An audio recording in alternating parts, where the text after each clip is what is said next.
So how did that lead to Mad Dads?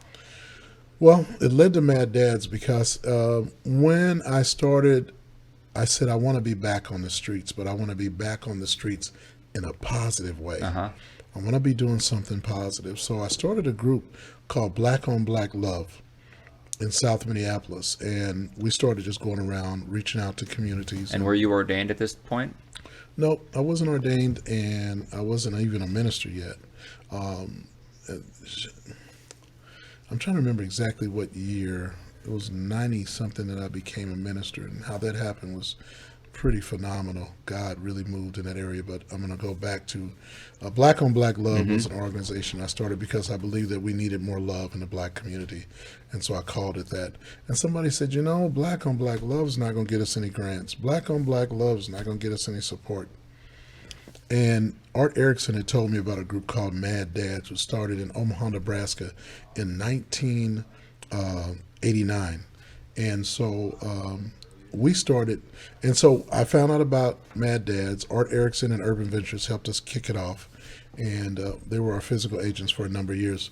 And we started just hitting the streets. And I gave Black on Black Love to someone else. And then at the time, Brian Heron was a city council person. And so I asked Brian, I said, man, what are we going to do about these streets? He said, let's get out there. I said, okay, cool. He says, who's going to do it? He said, why don't you? So there we go. So that kind of started MADDADS, and Ron Bell and some others we met in their basements in South Minneapolis, just kind of get things started. And so we just started walking the streets. I had a day job. I was working for Archie Givens Sr. His dad was one of the first developers to develop property in Edina and Minnetonka ever in the history of Minnesota to ever own and develop property as an African American. And they actually have a library at the University of Minnesota for African American books. But I worked for him, and he let me work for him while I was starting MADDADS. Yeah. For 5 years, actually. I worked for him while I started MADDADS, and I eventually was able to raise enough dollars to go full time, and I'm excited about that. So, that history is always going to be an important part of how we did MADDADS. It just started out as volunteers getting out there and making it happen. So tell the people at home what Mad Dads is. Like, what do you guys do? What do you mean you hit the streets? What's the... Absolutely. MADDADS stands for Men Against Destruction, Defending Against Drugs and Social Disorder. And what we do is a four-pronged thing. We do intervention and prevention. We do the community outreach. We do grief and trauma. And we also do family programming. We have a family group. Me and John Turnipseed do a family group every Tuesday night from 5:30 to 7 to help families, fathers and mothers, empower their families. We found out if we have strong families, we have a strong community. The other thing that we found out is that people that are in poverty stricken, they don't know how to do relationships well. And so they don't know how to have a healthy relationship, because they didn't come from a healthy relationship. If your mom and dad were screaming and beating each other, then you think that's normal. Yeah. Look, I'm going to slap you, girl, if you don't act right. Yeah. When you do that, you play you play with the kids and you watch the kids playing. I'm going to smack you if you don't act right. That just keeps going down. And before you know it, everybody's got a domestic.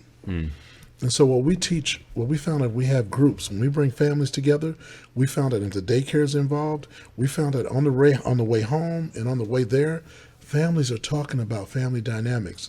Like I hear the kids say, Dad, don't say that. Remember in the group when they were talking and they said, this is how you be a good father. This is what you should do. And then mom said, yeah, that's right. That's what happened. And the kids are like, yeah, we got to be healthy about this. So you have these parenting or relationship classes? Every Tuesday at 5 o'clock. 5:30 at 3023 4th Avenue. We have a parenting class for parents to just come, learn how to be better parents. We have a guy that found out about us, and he's got an arms worker and all that, but he comes every week because he hasn't any opportunity to be just around positive people.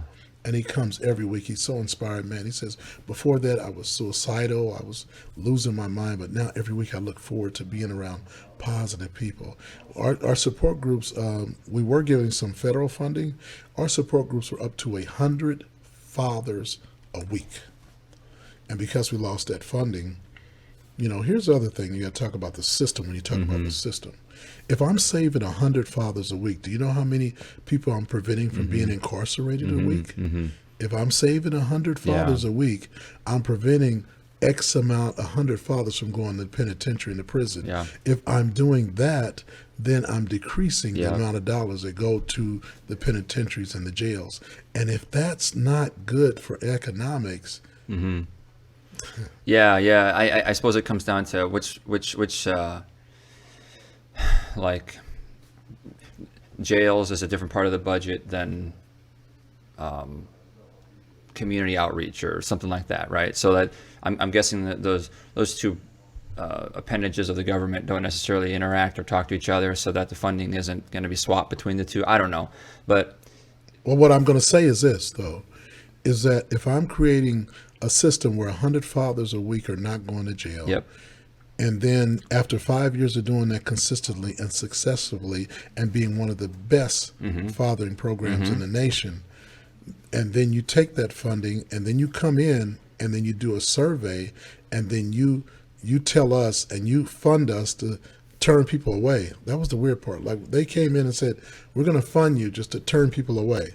We're like, why are we doing that? Like, we don't turn people away. We don't do that. And then you snatch all the funding once you find out all the formulas of how we do everything, and you do that federal thing, and then all the funding goes away. And we have to start over. We started over because we felt like we just couldn't let our people go like that. We don't have the funding. I'm not going to say we're never going to get it, but we don't have the funding we had. Minnesota was number one or number two in the fathering programs in the country. We're not that anymore because the funding left Minnesota.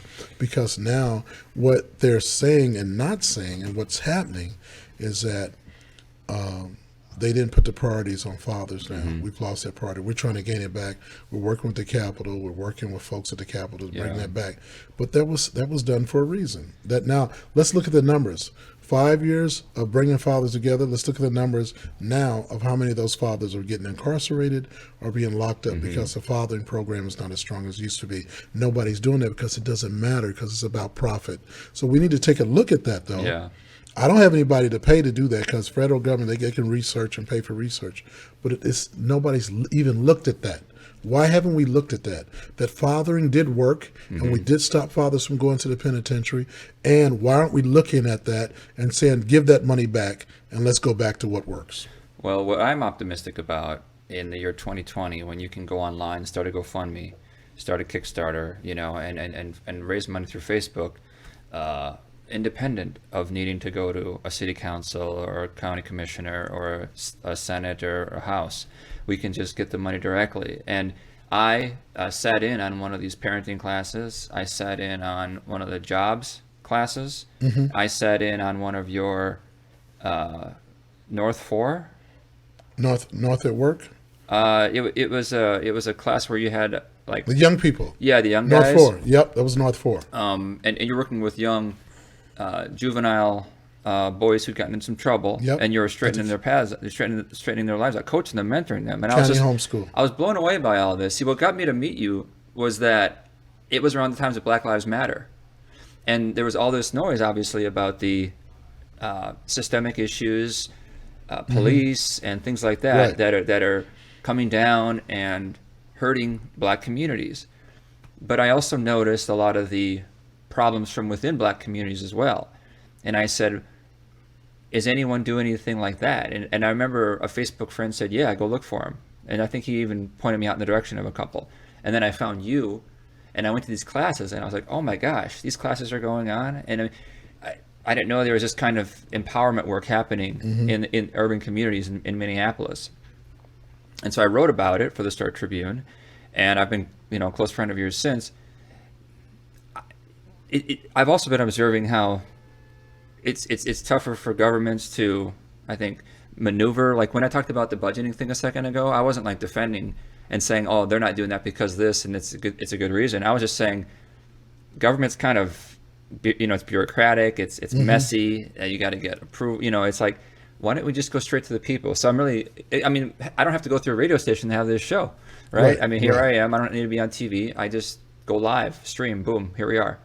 And I think in a similar way, nonprofits will be supported that way. It'll come directly from the people. We won't have to rely so much on, Absolutely. So While we're talking, why don't you tell people about your website? So if they've heard enough and they want to donate to your group, how would they do that? That'd be great. And, your donations are tax deductible. We're 501c3. You can go to www.minneapolismaddads.org. And you can go there, and there's actually a donation button you can go to. And we'd love to get your support. Matter of fact, if you go to that website and There you it is. tune into us, it give you an opportunity to see that the work that we're doing goes for a great cause. Our mission statement and everything is on there, talking about our people, the folks that work for us, the folks that do good work for us, man. We've got 1,000,000 hours out on the street now. 1,000,000 hours out on the We street. need to talk a lot more about that because that's really what Mad Dads was founded on, was the street outreach stuff, right? Yes, ma'am. Yes, sir. First, Joe, do you have that pulled up I did. for viewers to see that website? Yep, it's up now. Okay, cool. It's if I remember right, there was just a guy in Omaha, Nebraska, who's fed up with the drugs and the crime and the gangs and stuff like that. 1989, there was 3 African American men that were just tired and fed up of the destruction and death. Gangs that started coming in from Chicago and other places to Omaha, Nebraska, because it was new turf, new money, new customers, and they were saturating Nebraska. And they just got fed up. And John Foster, which is deceased now, God bless his soul, and Eddie Stanton, they went out with their guns looking for the individual that beat their son. Couldn't find them. He said, "I'm a mad dad." And Bishop Tyler was an architect and a minister, and he came up with the acronym Men Against Destruction, Defending Against Drugs and Social Disorder. And President Bush gave them the 1,000 points of light, and they were recognized by Bill Clinton and others. And so it became an international program, looked at all over the country in terms of a model to represent fathers taking their communities back. And now that has, up to the present day, Mad Dads does not armed, I don't think, but you go around and you. We are armed. We're armed with love, information, hope, and an opportunity to transform individuals, and to be a part of something positive. Looks like we got some people on, huh?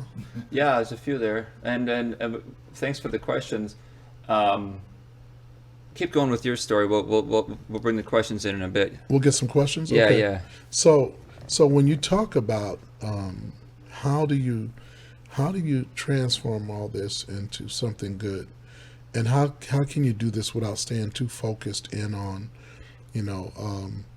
the money part, because it takes money to do everything. Yeah. And what we're looking for dollars for right now is administration and training, because you have to, this work is tough. It's hard confronting individuals that don't want to change, but it's got to be done.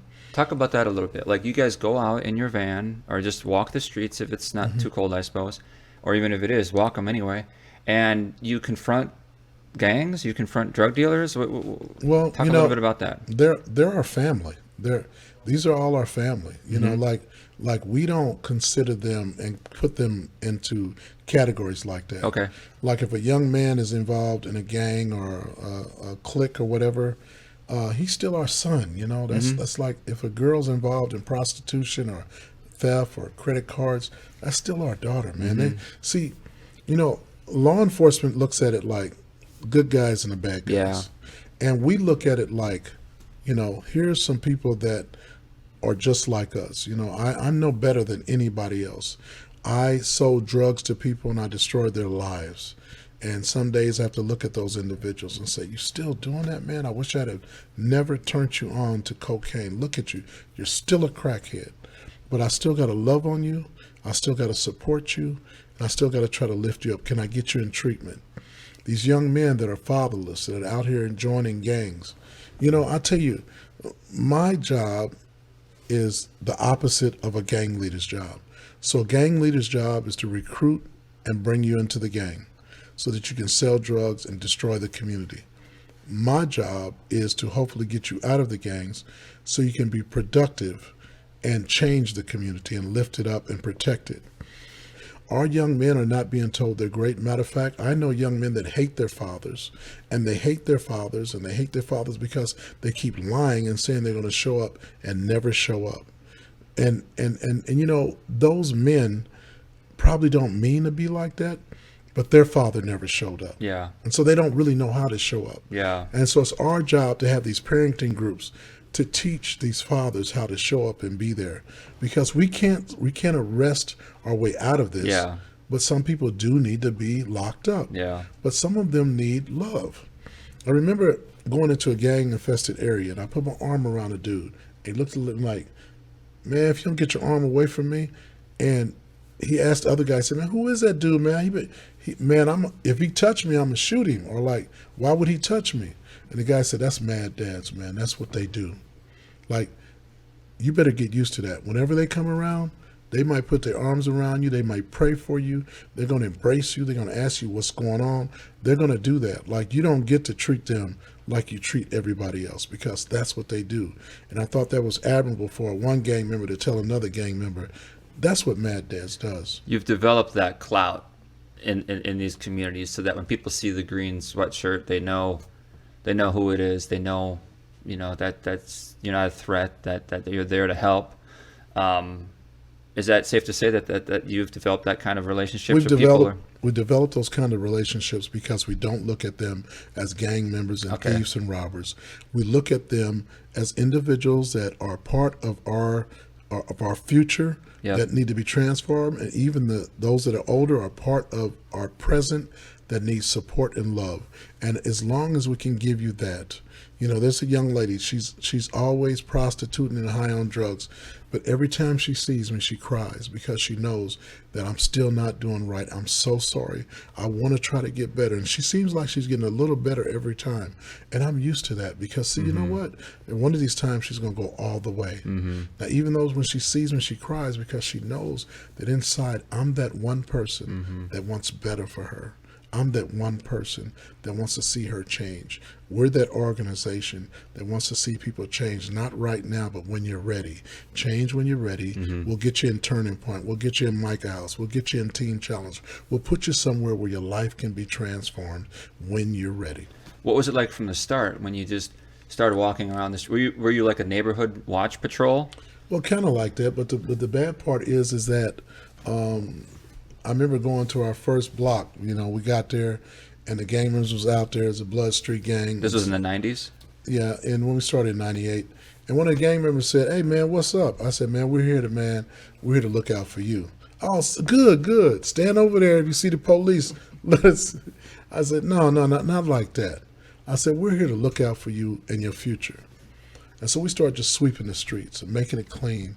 Like, this is what real men do, brothers. Like, for real. I know. And then they would take their stuff and we would sweep, they'd take it and throw it on the ground. And we said, we're going to stay longer then. Sweep? The streets. Like literally sweep? Yeah. Because gang members didn't care. They throw stuff on, they don't care. Oh, I see. So when they threw it, you mean like a wrapper or something? We'd pick it up, cans, everything. They threw it. And when they seen us cleaning up, they throw more. They threw more. And so we just stayed longer. And we started bringing more people, and we stayed longer. And then eventually they said, hey, man, we want to help y'all clean up so y'all can get out of here. And so they started helping us to clean up. And eventually we'd come around, and it would be clean because they didn't want us to stay that long. Did they ever threaten you, like, get out of here? No, they didn't. They didn't threaten us like get out of here, because we weren't going to get out of here, because we're MADDADS, and we represent the men in the community, and we are the fathers of the community. You don't get to tell daddy to get out of here. So you don't get to do that. That's a written rule. It's like you don't speak about it. But when a black man that doesn't do drugs, that doesn't, do crime, that is doing good things, that's ready to pray for you, comes in your midst, you don't get to say, get out of here. Unless you're about to shoot somebody. Then you might say, y'all might want to leave. Now, that's happened a few times, right? I want to respect the MADDADS. Y'all might want to get up out of here. It's about to go down. Well, then we might want to leave, because that's a time when you've already made a decision that we're going to be in the midst of something that could be deadly for all of us. Have you always approached it with that I'm here to help you, I'm here to love kind of approach? Or did you ever walk up to people who were dealing or something like that and say, hey, you better stop that? Was it ever more like threatening like that from you guys? Like, No, we don't want none of this in our community anymore. You got to stop that. no, because I save that for when I get to the jail. Okay. Yeah, so when I get to the jail, that's when I really get to get up in your ear and talk about what you need to change and how you need to change it. While you're on the streets, I just want to let you know that we're here for you, man. Whenever you're ready to change, I want you to change. To some people, the streets are addictive. It's a drug, and they have to lose their freedom to figure out, do I want my freedom or do I want this money? So I always say this, I would rather eat a lunch meat sandwich every day than just to eat steak and lobster for 6 months and then go to the penitentiary for 5 years. So make me a salami sandwich. It's okay. I will eat that because I know if I eat that, I don't have to worry about trying to feed you steak and lobster every day when I know that I can't afford to do that unless I go out and do something that's going to incriminate my freedom. I'm not willing to do that. Some people are willing to do that, So you want to go to Benihana's, you want to do all this stuff, but in order for you to do all this stuff, you got to do something to hurt somebody else. I remember going to the jail once, the penitentiary once, and I asked the man, I said, what's wrong, man? Why are you in the penitentiary? He said, I rob drug dealers for a living. He said, I'm going to rob drug dealers till the day I die. I said, why do you do that? He said, because when I was 7 years old, a man came to my house, and I watched my mother put a needle in her arm every time he would come. And I looked at him and said, I want to kill him.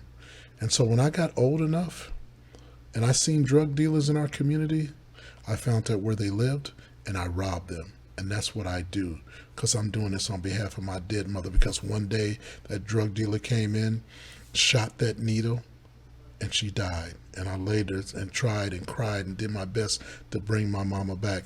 And I promised over my dead mama that one day I would kill that heroin dealer, that I would rob him and kill him. And that's what I did. That's the kind of things that we create when we sell drugs, when we sell narcotics, when we rob people, when we do things in our community.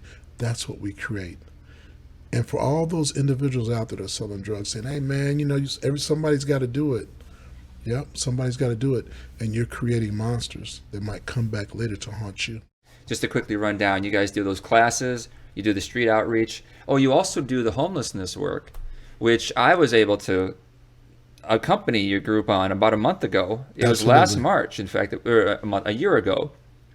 I walked with a group of your guys, and you can even pull that up, Joe, if it's handy. Yeah, there it is. So these guys get together. Now, is this what people at home are seeing, or just what I'm seeing? One second. Okay. They're seeing it now. Okay, great. So yeah, I made this video about going out with these guys. If you just want to skip like halfway into the video. And so yeah, these guys, I'm just interviewing them, talking about the work that they do. And here they are now. So they're working with a guy. He's under the influence. He doesn't have a place to stay, so he stays in this like this lobby where the light rail train is. So it's outside. It's cold. Yeah, this particular guy was injured. His friend helped out there. But you guys go around and you help the people on the train. You help the people on the street. In fact, I was with this group of Mad Dads this night when they confronted, not even say confront, because it's not, like that, but they walked up to some drug dealers downtown, and they just said, hey, what's going on? And the drug dealers knew that, okay, I know you guys don't approve of what we're doing, but you're also not going to call the cops on us. So there's kind of that interesting relationship that Mad Dads has with the people doing those sorts of things that, I don't know, it's a real unique insight and inside track that you guys have. And what it's called is hope dealing. It's bringing hope to a community, and it's making sure that individuals know that we are connected to them. And even though you're doing wrong, even though that you're out there doing something negative, or you're homeless, or you're struggling, that we have something for you. Something that the police, they're not designed to do that, because they're designed to law enforcement. Yeah, they say they're there to protect and serve, but yeah, it's an enforcement thing. They have a job. They answer calls. They're overburdened, and our job is hope enforcement.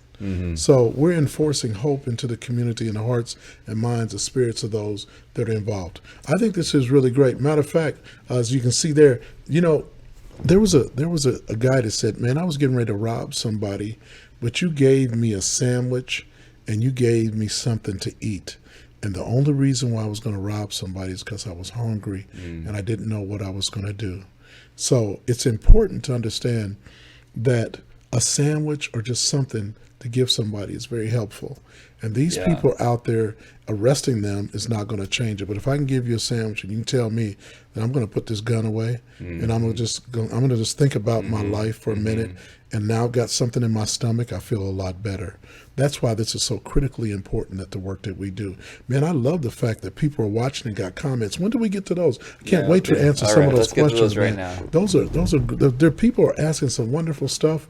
I want to go right there because I think that, man, what you're doing here in this show, this is the beginning of your show. This is the beginning, Yep, and kicking it people, off. people are going to be kicking off and watching. This is a premiere show, and so they know they can ask questions and get them answered. How do?